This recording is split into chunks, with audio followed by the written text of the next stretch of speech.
bir giriş elədim, amma çox neqativəm. Çünki deməli gəldik indi Abqoraya və Mochi yanımdan. Mochi restorana qoymurlar. İndi gedirik Mochi yazdıq, qoyaq maşına. Elə izləyicilər, indi oteldəyik, Baskaldayıq. Gəldik fitnesə, idman eləyəcəyik. Birinci kardiyo eləyirik. Çox pis düşəm buradan. İndi keçirik başqa bir hərəkətə. Deməli bunu 15 dəfə elədim. 3 dəfə eləyirəm, hərəsində 15 dəfə. İndi makyaj eləyirik. Bəli, çıxdıq otaqdan, düşürük çay içməyə. Və mənim kombinimə baxın, jaket üstünə jaket çox soyuq. İndi də yaxşı qardaşlarla çay içməyə. Bəli, əziz izləyicilər, indi də yemək yeyirik. Deməli, Fidanla düşmüşük baseynə. Əsra da buradadır. Əsra gəlib tomatın içində xalatla keçə-keçə gedibdi. Biz yaxşı yolunu tapdıq. Bəli, izləyicilər, artıq saunaya da girmişdik Türk hamamına. Əsra kisələndi. İndi biz çıxdıq, gedirik otağa. Makyaj elədik, amma mən çox pis görünürəm.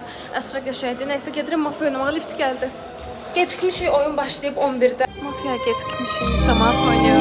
Bu arada bu mənim sevdalaşım Rəsulda da mən də oxuyur, daha 9 sürünür. Nəysə. Hamı gözü yumar.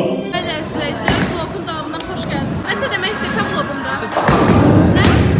Hə. Salam aleyküm. Baxın, nə tərəf. Əsra xanımın atışı. 0. Bəli, əziz izləyicilər, artıq bowlingdən çıxdıq və otağa gedirik. Bəli, əziz izləyicilər, artıq otaqdayıq. Ona görə də makyajımı silirəm. Otum, sənə qurban olum mən.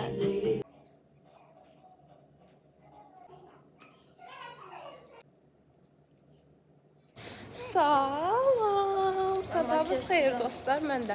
Deməli, səhər mənə dedilər ki, 9-da dur, mən deyil, budillik qoydum. Budillik görevçisi mən oldum, vəbşəm. Nəysə, səhər durmuşam 9-da, özdə belə bilmirəm, nətər deyim. Fidan, durursuz, durun, nə bilim, belə heyecanlı bir mesajlar ötürəm. Fidan bir dərə çöndü, yat! Yuxul olmuşam. Qorxumdan başımı çöndərdim, yatdım. Hə, yaxşı qələt eləyərəm. Nəysə, ondan sonra 9:30-da təzdən durğuzum, təzdən eyni şey. Yemək götürürük, açıq büfədən. Əfərsiz sohbətə. Otaqda qoyduq və gedirik şəkil çəkdirməyə. Görə şəkil çəkdirmək istirdim, amma şəkil çəkdirməyə qəşəng bir yer tapmadım və çəkdirəmədim. Hava da çox soyuqdur. Gedirik tonqala baxmağa. Aqsa, bir toy saçı eləmisən. Mən də pis vurmuşam. Bu fəsəlidir. Çox qatlıdır. Fidan çolaq çayı tökdü yerə. Ləman mantısı. Amma ləman burada yoxdur. Adı mənim çayımda o. Hayır, içə bilərsən bana. Nə bilim, saçlı. Əsra'nın vacib işləri olduğu üçün biz Fidanla düşürük baseynə və Əsra'nı Allah əmanət edirik. Yəni, mənim həyatda izlədiyim ən gülməli klip bu həyatda budur da. Üzümüzü çəkməyəcək çünki çox çirkinəm bu dəqiqə, yəni makyajsız düşmüşük. Deməli, zavtırıq düşməli idi aşağı. Saat 11-ə qədərdir də. 10:45-də zatda ikisi Əsra ilə Fidan başını qaldırıb, ikisi də saata baxmır, belə eləyirik. Bir saat neçədir? Mən də yatmışam, mən vəbşi yaxşı yatmışam ha. Nəysə, durub deyirəm ki, bəs belə də, uşaq 11-dir. Nəysə, düşdük yedik, biraz moşaya yemək gördüm. İndə çıxırıq otağa. Yatırdım, yenə aramızdayam. Çox soyuqdur. Çiynlərin qabağa gedir qızım, ver dalı onları. Evdə bilsən neynə?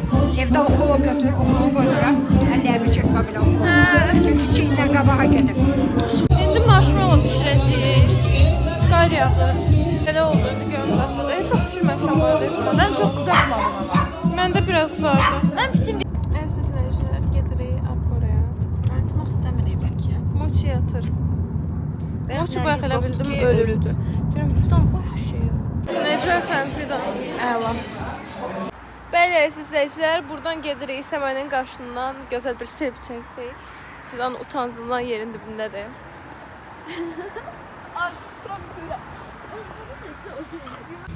Maalesef biz artıq Bakıya gelirik. Heç bu qədər. Bu qədərdir.